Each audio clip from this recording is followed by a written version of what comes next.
In today's video, I'm going to teach you how to connect an external app or service to Notion AI and start using it effectively.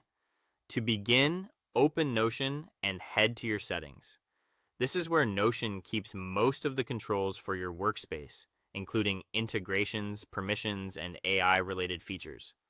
Once you're in settings, look for the section labeled Notion AI or Connectors.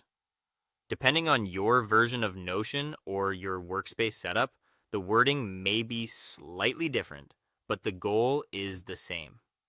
You're looking for the area where external services can be linked to Notion.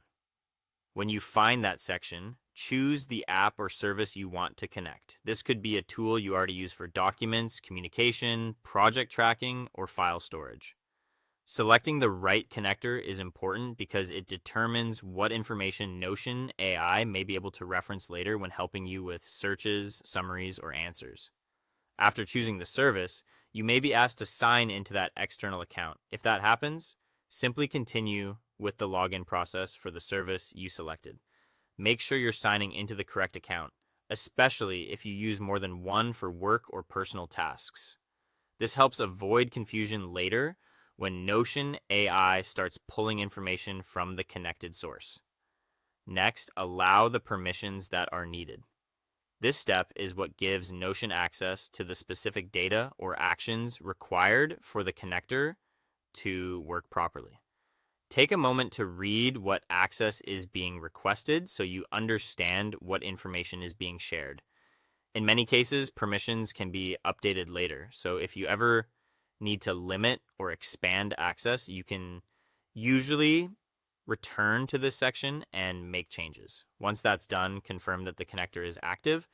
You should see some kind of connected or enabled status inside Notion. This is your sign that the integration is ready to use. Now you can ask Notion AI to search or use information from that connected service.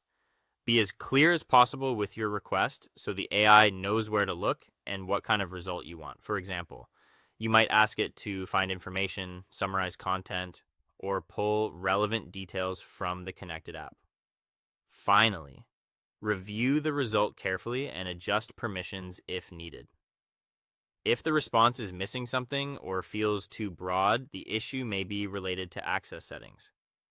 Going back and refining permissions can improve accuracy and help Notion AI work more effectively with the connected service.